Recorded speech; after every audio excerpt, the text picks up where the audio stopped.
the world is opening up. Yes. We're in the reemergence, is what they're calling Yes. it. Yes. It's silly. Like, I'm laughing about it. It's cheesy, but you got to think that's going to be in history books, right? Hey, back in 2021, it was the reemergence. Yeah, people came out of their houses for the first time in freaking year. Ah, man, it's been rough, but I mean, I've stayed busy. You've stayed busy. You got you got your own record label now. What's up? Yeah. Doing the independent thing. Wanted to kind of take the reins and answer a lot of those questions and see if we had the same obstacles that we kept hearing we were up against. And lo and behold, we're seeing some good success with the way we decided to do things. So I'm happy we took this route. That's good, man. I mean, I guess that's the dream, to not have, because even though labels are not like totalitarian or anything like that, they still have like, some hands in the whole composition of the thing. Yeah. It's a big machine. It's got a lot of gears and a lot of moving parts, and music delivery, consumption is all moving at breakneck speeds, and you got to be able to keep up and keep pace. And we feel like independence allows us to be nimble and allows us to, like you said, not have so many opinionated hands in the artistic side of things, which is really what seems to be the holdup a lot of the times. Is this versus this. It's like, hey, this is kind of how I'd like to see it happen, and that's just about it. There's no other kind of way around it, and that's kind of a hard wheel to turn when the money's not all yours. So we put the bill into our own hands and decided to write the checks, and there we go. Hell yeah, man. That's great. I'm glad you guys are finally doing that and putting it, in your own hands. Because there are some expectations. You hear that. You hear the horror stories of bands that are like, hey, you got signed to a label, but now you got to churn out 5 records in 5 years. So get to work. Yeah. And I mean, every band should be excited at writing at that pace. I would be happy to write at that pace. But it's what you do with it once it's written. Yeah. And that's really what counts, is what happens after the work is done. So, right now our focus is on where we felt it should have been, and it should be, and we're seeing success. That's good, man. Yeah, the new video is awesome. Ruthless. It says it on your website. The most brutal music video ever from you guys. Yes. Yeah, hands down. We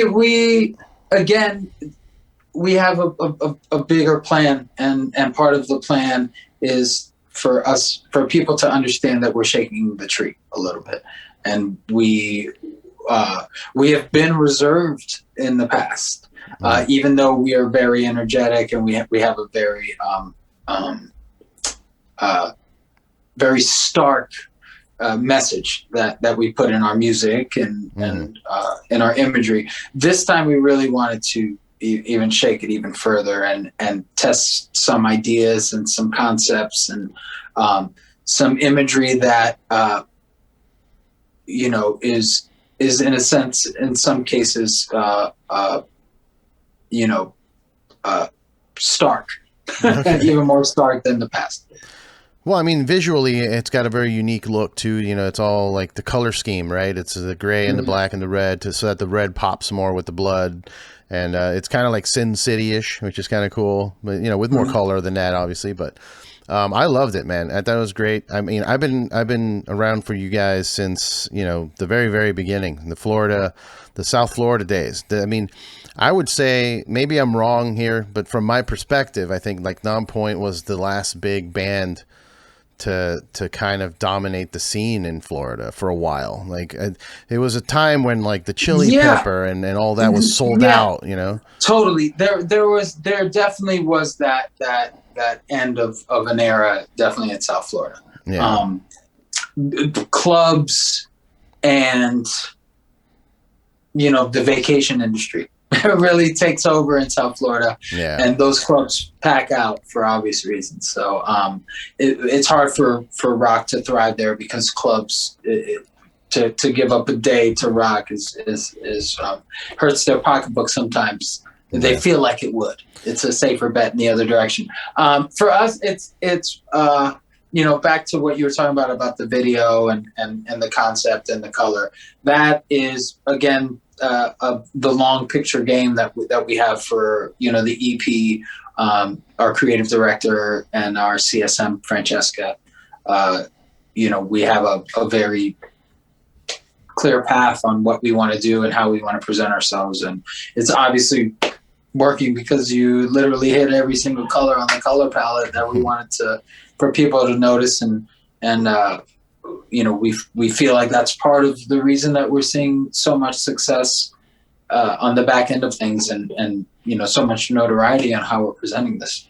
Hell yeah, man. It's you know, high quality, artistic. It's heavy, which is cool because you know, like I said, I've been there from the very, very beginning when you guys were a little more aggressive. There was a lot more screaming and a lot more like crazy pits and all that. And then but also influencing, like it was you guys and Darwin's Waiting Room. It was like every show, and it was great because you had Grim on that the tribute song, and you know, it was a party during that time. You know what I mean? Yeah, you know, people don't give that era enough credit for that exact reason.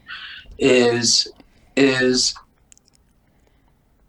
rock music and the rock community has the purpose of being a musical community that allows you to not have to be cool to be a part of it. Right. You know, even if you go to hip hop shows and you go to some even indie shows, you'll see that very, you know, I don't want to call it pretentious, but really the like unapproachable kind of vibe where everybody's kind of off in the corner, and then until things kind of get going, that's when I'll be okay to rub up against elbows with you. A rock show, you're gonna get hit. You're gonna get, you know, you're gonna rub. People are gonna spill beer on you. You're gonna mess up your shirt. Don't wear your Gucci. No, somebody's foot's gonna hit you in the face at one point from crowd surfing. Right. You expect a different thing. It's a different experience. And once you're baptized in that community of, you know, being in the pit for the first time or pressed up against the barricade for a show, you know, those kind of experiences are what really separate rock and why the people that do gravitate towards it gravitate there. Yeah, it was always just interesting to me. Like after you guys got signed and kind of didn't like take off, but it was like you guys started touring all over the place and becoming like a household name. Like that scene kind of mellowed out. Like there was still shows obviously, but like the Chili Pepper wasn't selling out all the time. Yeah, I was anymore, sad. I'm sad it didn't keep going. We definitely had a thing in that scene, and it grew outside of the scene, and it seemed to be setting small fires everywhere else around the country, and you know, you had that party atmosphere of that genre, and it's coming back, man. It's definitely I'm hoping that along with the style that's coming back, the rap rock, the more new metalish type of things. Yeah, that kind of like deep rhythm and rapid fire, you know, lyric cadence with substance. Yeah. And if that comes back along with those, you know, Bullet with the Names, the Nookies, and those party songs that just like that that just make it for a good time. It's like, let's let a good song be a good song, and let's let a good time be a good time. And then you'll enjoy rock for what it is. And it's not just about being cool. It's about, you know, being different and having a good time. I mean, look at Limp Bizkit. Look at the stage. Just look at the stage. The members of that band and how motley crew, no pun intended, they look. Yeah. From person to person. If you sat them shoulder to shoulder, how different of a group of gentlemen those guys are. Yeah. But how perfectly that formula works. Yeah. You can't deny that. And that's the good part about rock music. Rock music is, you know, it's really the pop music of all pop music, and pop music is, you know, puts everything in it. Rock music really puts everything in it. Oh, yeah. You know, we really can put it in the jar and shake it around and come out with some awesome stuff. There's so many different genres in rock. It's dope. Yeah, man. Dude, so you brought up Limp Bizkit, so I gotta tell you a story. Okay. A few years back, and I mean a few years back, I'm gonna age myself right now, but one of my pals hits me up. He's like, "Hey man, I got the new Limp Bizkit record off of Napster, or maybe it was LimeWire, one of those. Probably LimeWire. Pirate band. And I got the new Limp Bizkit record. Come over. And I go to his house, and it was your record.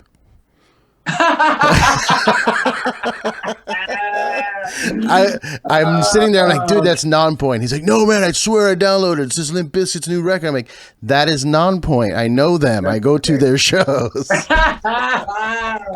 great. Oh, I love that. Yeah, it was such a... That's the best story ever. Hey, you got a bunch of downloads. I'll tell you that. A bunch of people. I'm gonna tell that. Hey, I'm gonna tell that story. I was Limp Bizkit for a day. Yeah, man. Yeah, love dude. It. But you know, you guys are still killing it. It's one of those things that I'm you know, makes me proud because, like I said, I was so ingrained in that scene that it was. You know, there's a sense of ownership almost, like, yeah, man, those are my boys. You know, like we don't hang out all the time. But it's like, I know you guys. Like, another story that you might not remember as well is an old ass story, but I'm currently in LA, but I used to live in Florida, and then back, I don't know the year. It was the year that you guys got signed, like shortly after you guys got the big deal. I remember flying out to LA to see my family. We were doing Thanksgiving. And as we were driving through, it was like one of my, you know, I first time back in LA since I was a tiny kid. So I was like mesmerized by the tourist spots like the Chinese Theater and the Hollywood Walk of Fame and all that. And as we're driving by, my uncle takes me by the Rainbow and I believe it was the Whiskey A Go-Go. And it had your name up. It was Nonpoint. I'm like, what? They're here now that I'm here. And I went over there and we hung out. I have pictures of us from like ancient days when we were young babies. Did you go to the show that night? Yeah, we met up and I'm like, dude, I'm from Florida. And then we ended up hanging out. There you go. It was awesome. Machine Head. I don't remember. I'm sorry, but I'm so happy to hear. I was waiting to hear like, yeah, my parents would let me fucking go, man. I'm like, oh. No. I was like, I was old enough to just be like, I'm going to the show tonight. You guys That's awesome. That's great. Sorry, man. Thanksgiving is nice and all, but everybody's going to bed at 6 p.m. I'm going to a show. I love that. Yeah, I love that. You got a good story. Ancient time, man. But I'm so happy to see that you guys are doing well. The label is working out for you. 361 Degrees Records. So are you going to start signing more bands as well? Is that the plan? Eventually this is going to grow outside of us. I really feel like it. It's already starting to slightly. And when I mean that we're really getting the process and the model locked down. And it feels really good to know that we're about to repeat this process with another song and then another EP. So we feel like we're going to be able to find other bands willing to take that work ethic, be able to apply their work ethic and the same kind of care for their art and their product. So that way it translates with the administrative side and then help them run this same model with their band. And that I feel like with helping them build the right kind of team, and then running it through our process with us coming off the heels of doing 3 EPs, and then finally a full length. And we're going to have every single process and model built by then, and then we'll be able to take on any other band. Hell yeah, that sounds good. I mean, I think it could, like you said, grow into something on its own, something separate. It already has. It's gotten. Our goal really was to structure it so that way we didn't have any legal hangups. That way, all of the percentages and the splits weren't traditional. They were extremely weighted in the artist's direction, within reason, that allowed the label to operate in the way that the band is going to want them to operate, because it all costs money. Right. At the end of the day, you got to understand that, and hate to plug the pre-order now, but if you're digging this story, if you're listening to this, and you I hope you hear the sincerity and the honesty in all of this. All of this costs money, and nobody's making money right now, because we're putting it all back into, pushing the song and promo and things of the sort. So the only way that we fill that cup is through moving the product. So selling the pre-order for the T-shirt, the 7-inch, we have a 7-inch for the very first time. We have slides and jerseys and hats and all that stuff. So, that all helps massively. But know that we did our split so that way we had money to operate, knowing what our projections were going to be. Hey, instead of it being this percentage in the direction of the label, what does that same direction look like opposite? And let's just do some math. And we started doing some math, and we were like, yo, we're flying pretty close to even. Now, what would it cost for us to pay our time? And then that's what we did. So we looked at numbers and made it fair. And then we're working the workload, but it takes the people that are in the project to really do work for it to really work. Hell yeah. Yeah, the project people need to be involved and working, promoting and pushing. Everybody in the band needs to be, pushing it too, which you are. I mean, everybody's got their socials going. Well, we always do. See, that's the thing. The bands always do. But it's where the relationship between label and band should be partner, but it's label and body of work. That's the problem. Is that no label can be concerned about the growth of your brand and band. They won't pay for the growth of your brand. They will pay for the awareness of your song. That's the thing. So certain things come into conflict of whether or not, hey, should we spend the money on this? Well, it really doesn't help us sell more records for you. It just kind of helps you do better on tour. Well, don't you want us to do better on tour? Well, we don't want to pay for it. Right. But we want you to do better on tour. It's like, well, what the fuck? You're our bankroll. Why don't you want to help with that? That will help us grow, and eventually so that's that constant back and forth. It's like, how much do we really want to spend? So we just did that ourselves, and we said, hey, we're going to spend this amount. But we also have that open-ended ability to go, okay, we need a little bit more money. Guys, are you willing to spend more? You're going to have to pull from that percentage to make that happen. Right. Are you willing to do it? Yeah, we want to go for a third single. Let's do it. So it's that kind of thing where I don't have that giant wheel that I have to turn anymore to make something happen. I just look at the numbers and go, all right, we're going to spend the money. Let's do it. Yeah. Yeah, there's no blocks. There's no filters. There's nobody else's hands. Like, maybe it's not, going to make us as much money as we want or whatever the hell. Like, it's your choice. It's your call. Yeah, there's no shareholders to have to answer to. So that way I can keep my job in order to take a risk to see if I just do crazy with Ruthless and just go crazy with promotion and just do an insane, instead of spending just a couple thousand, spending more thousands of dollars on a video, what kind of reaction is it going to get? And it's getting a reaction. Yeah. Yeah. And it's a risky call, but you guys, it is. It's risk. It's a risk. You can't expect other people to do that with. And I did. I asked them to, but there were still those other things that they had to answer to. So they really couldn't give me that answer that I wanted, even though they may have wanted to give me that answer. Yeah. So it's like we're in a catch-22 constantly. I wanted the hell out of the catch-22. Yeah, that makes perfect sense, man. I mean, that's the way to do it. Just be independent. Yeah, there's no fault on them, no fault on me. It's just like, hey, let's just try something different. For sure.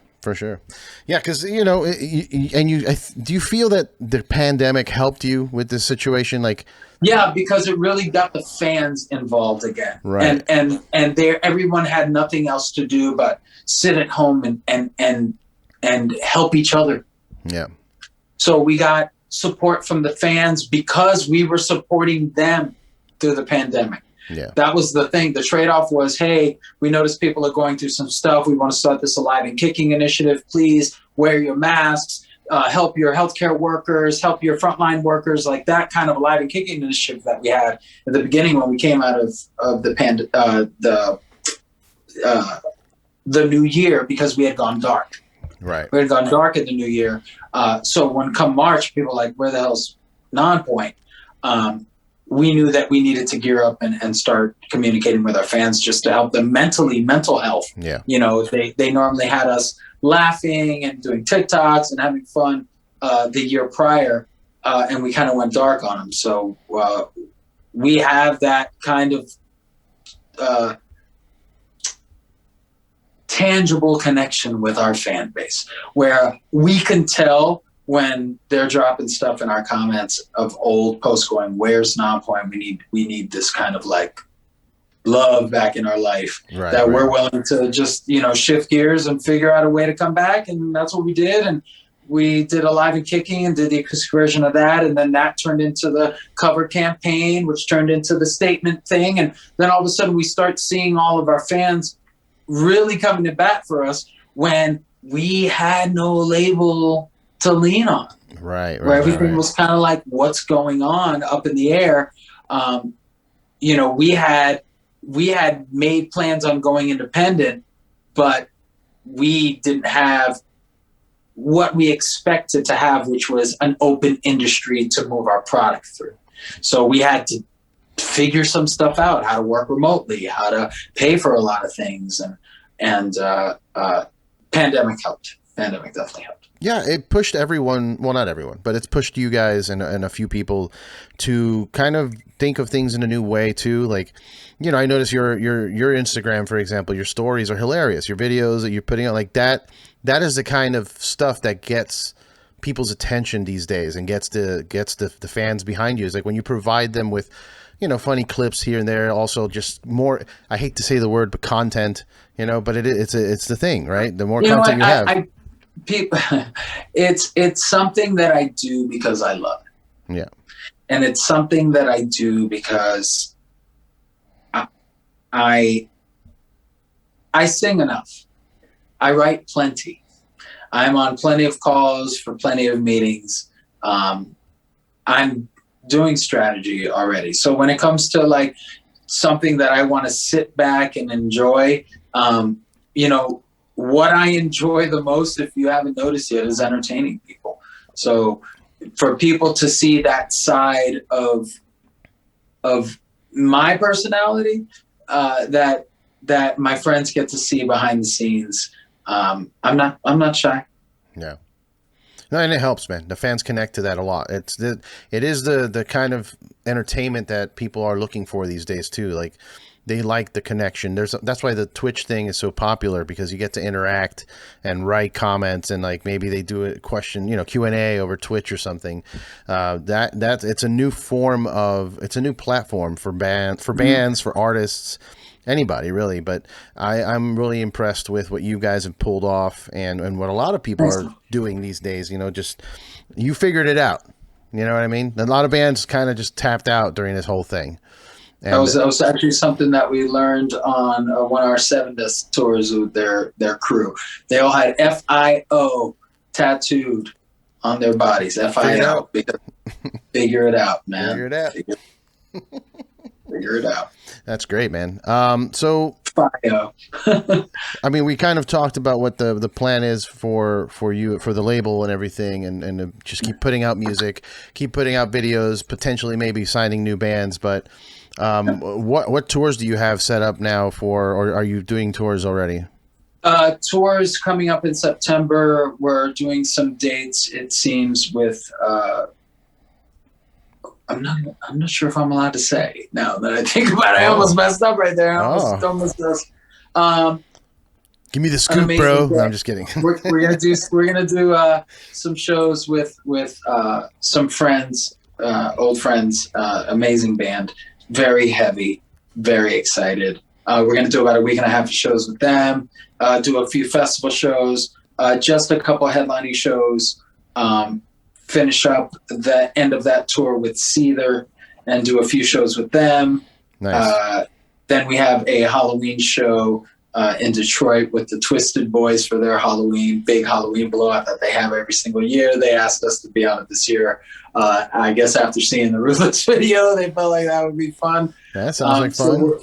We're gonna make it a thing. I feel like that's gonna be a cool show. We never played with Twisted or the ICP crowd or any of that. Closest we ever got was Head PE, because those guys are dear friends that we actually toured with them back in the day. So I was at they didn't Head PE play with you guys at the Chili Pepper at one point too? Am I wrong? I know I saw them at the Chili Pepper. I just don't know if you were part of the bill.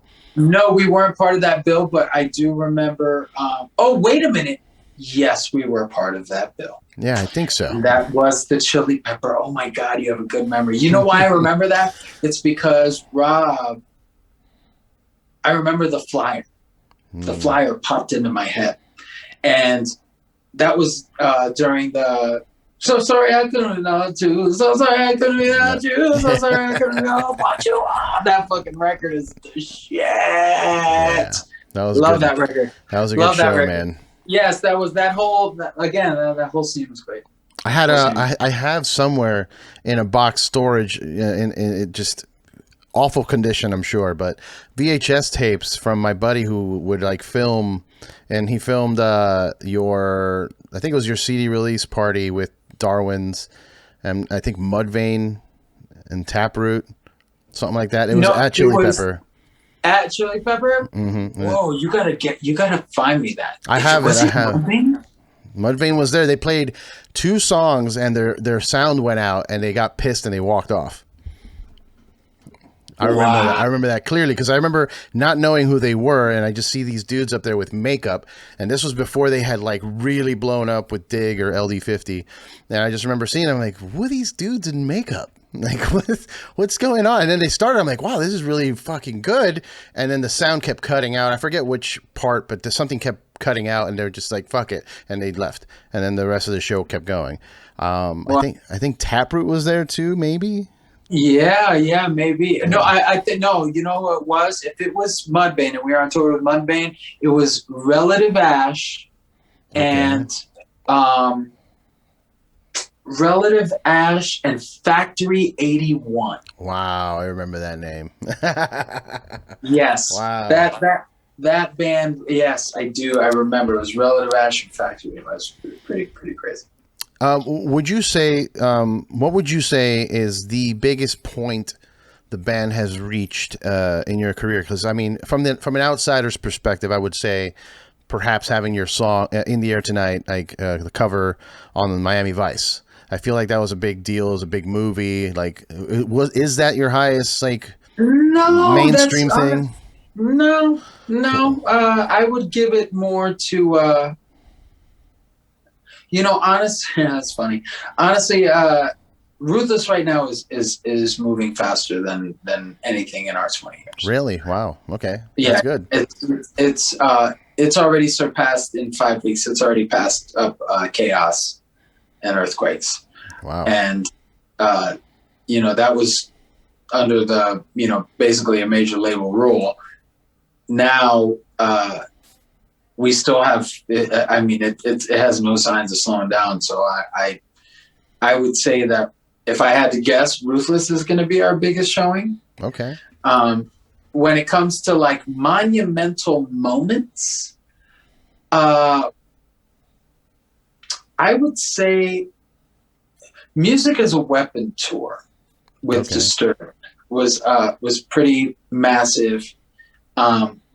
Going overseas, especially Australia, when we did Soundwave, that was pretty monumental too. So, Miami Vice, the thing about that whole showing is it was so far after we actually dropped the song. That only felt like it happened for like a month, where we were like, hey, we got on the Miami Vice thing. They want to do the red carpet. Michael Mann's recutting the thing because he likes your song, but they're only going to do it in the credits. And then on the DVD, they'll put it in the movie. So like, it was like that whole like real fast. And they were like, they still want to use the song. We had dropped that on Recoil 2 years prior. Right. So it for us, we were already past that song. So it was cool. It was amazing. I definitely love having the experience of having the song in the movie. Funny story. You want to hear a funny story? Sure. You're a good funny story guy, so I'd love to tell you a story. Do it.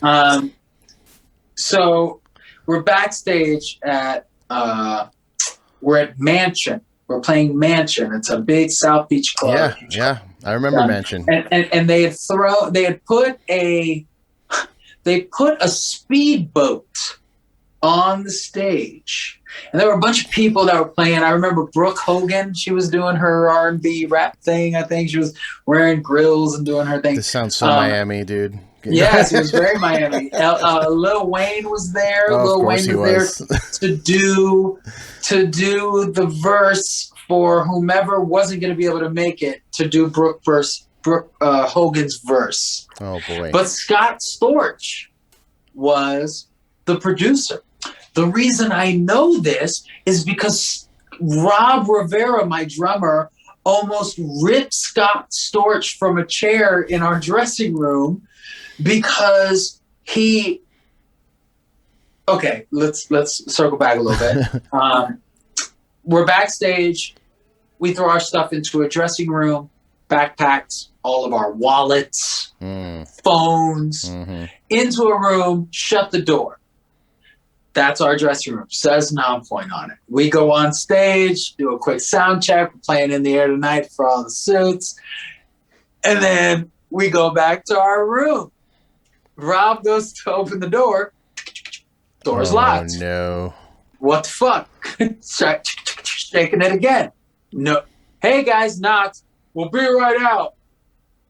We'll be right out. Well, you don't say we'll be right out to my drummer. My drummer's like a good 2. Yeah, Rob's a big dude. Yeah, he don't take we'll be right out very well. Yeah. So his knock like this turns into the knock like this, like the policeman knock. And Rob's like, our stuff is in there. You need to open up this door right now. We open up the door. A giant cloud of pot smoke comes pouring out of the room. And there's Scott Storch sitting down at the table rolling a doob. Nice. While another one is being passed around. And he's like, my bad. He was like, hey, man, we'll be right out. And looks up and sees Rob, red and giant, and goes, hey, man, we'll find another place, man. We're good. And then picks up his stuff and leaves. And his 2 security guards were big dudes. Yeah. And even they did not want to play with Rob. It was funny. Yeah, because Rob's a big dude, but he's fast and strong. He's fast. It's scary fast. Have you how do you know that? Oh, I've seen him, dude. I've seen him around. Yeah, he has run. It's funny because people go, oh, you're not fast. And he goes, let's race. Yeah.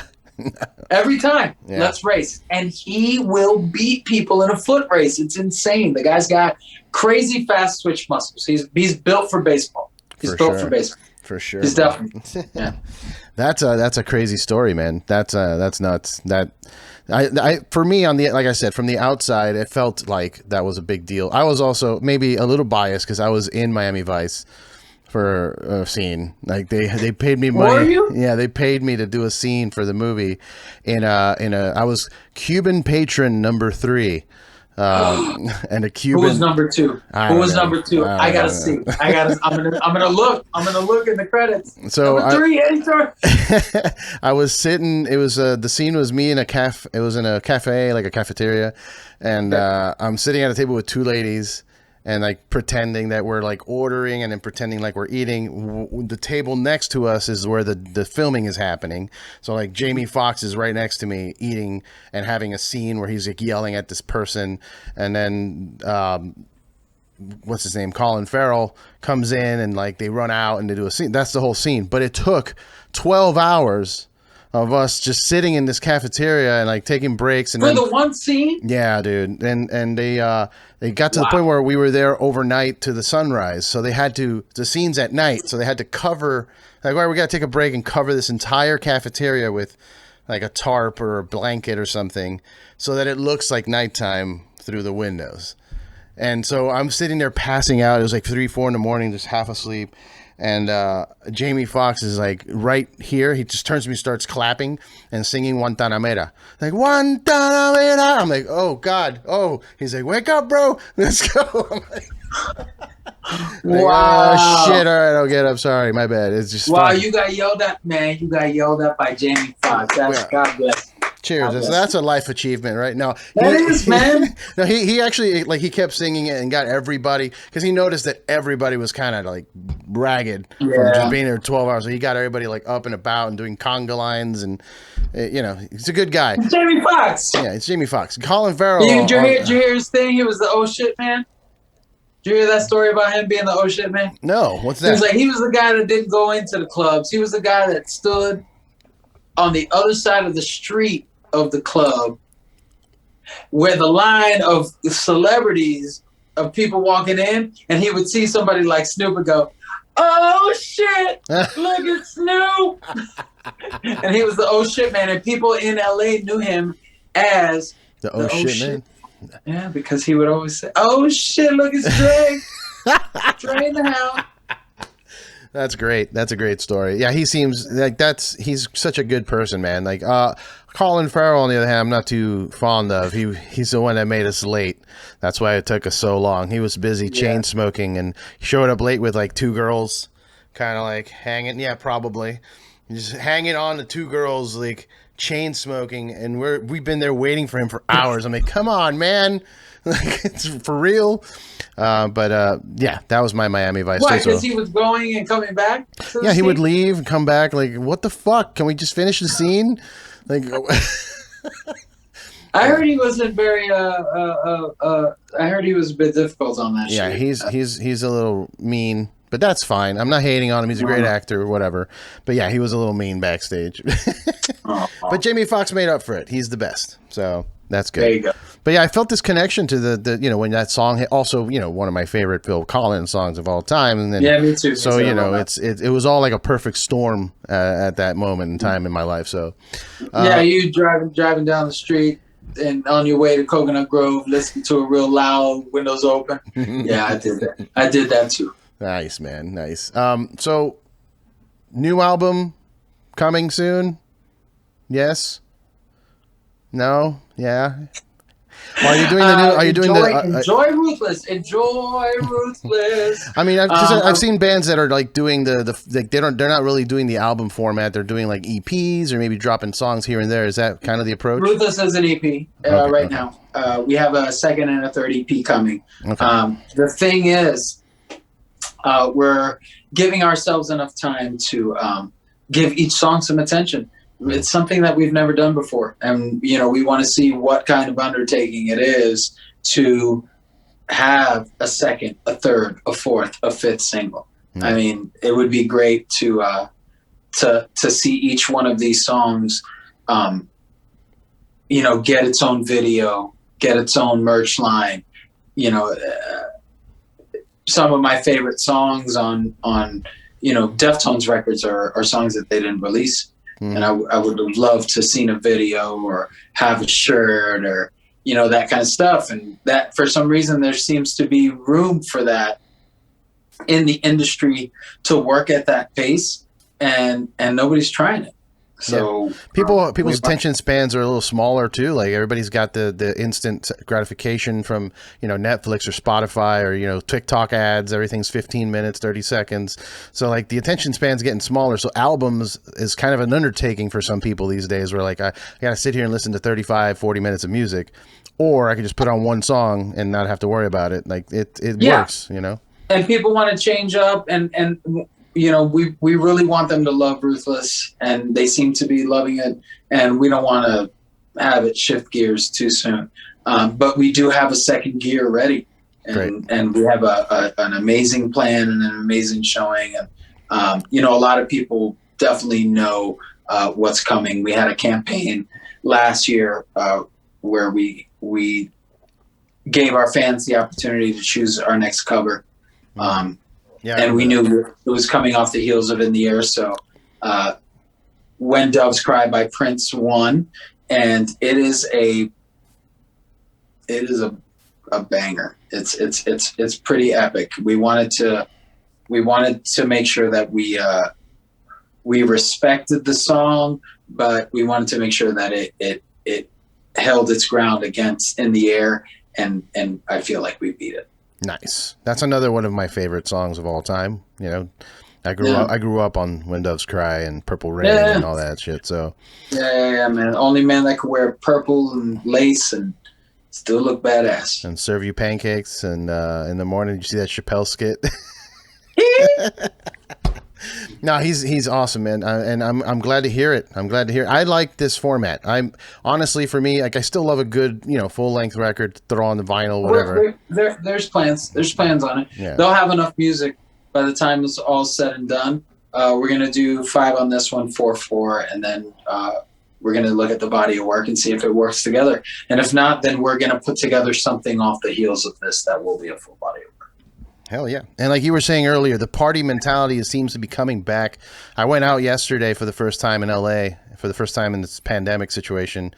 And it was so interesting that I felt weird, you know, like seeing other people, like seeing other friends, and like just being out and about, like nothing, you know, we're back to normal kind of. I'm excited. Everybody, all the restaurants, like I was saying, this is a good time to own a bar. Like maybe not like 2 months ago, but now, right now, everyone wants to go out. Every bar, no matter how good or bad it is, it's going to be packed because everybody wants to get out and everybody wants to go party and have a good time. So I think that this is a perfect time. Again, another perfect storm for you guys with, you know, putting out fun music that's aggressive, because everybody has this edge of aggression now too. Like they just want to party and get it out. Yeah. We're gonna give it to them. Nice, man. Well, dude, thank you. I'm glad we finally got this one in the books. Been trying to get you on for a while, and you know, even before we started communicating about having you on, like I just been like, this is, you know, I feel like you got to be on the show, man. So yeah, we're gonna do it again. Sorry it took so long. No, yeah, for sure. We'll definitely, when you got more stuff coming out, we'll reconvene and keep talking. Yeah. When we drop Doves, we'll head up. Oh, I shouldn't have said that. But wait, when we drop our next song, we'll circle back. We'll circle back for sure. Anybody that's listening and watching, if you're not already, you got to follow Nonpoint at Nonpoint Band. You can follow Elias. Do you say Elias or Elias? Yeah, either one. It's the Elias Soriano. That's the gringo version of saying your name, bro. The Elias Soriano. Elias Soriano. Elias Soriano. Yeah, it's Elias Soriano, but they wouldn't know what that is either. Yeah. So, yeah, go there. But really, go to nonpointstore.com, pick up something really cool, and help our cause. Hell yeah, man! I appreciated the statement live stream. I watched that. That was great, and you know, brought me back, made me feel like a young kid again. Me too, man. Me too. It brought me back too. I enjoyed that. And dude, I also, the last thing I wanted to bring up is, you know, I appreciate you. La canción Orgullo was very impactful to me as a Latino youth. So, you know, thank you for Rob. Interesting story behind that. Rob wrote that just for that reason, because, you know, someone commented about, you know, why we never wrote a song about, you know, in Spanish pride, and that was back in those times. And Rob just made it straight up about Spanish pride. So I'm glad that it connected that way with you, man. Definitely, dude. I was like, I felt represented, which is important to have representation in your scene. So yeah, man, it matters. Yeah, brother. Well, hey, thanks again, and we'll be in touch. Yeah, definitely, man. Much love. All right, cheer, man. Later.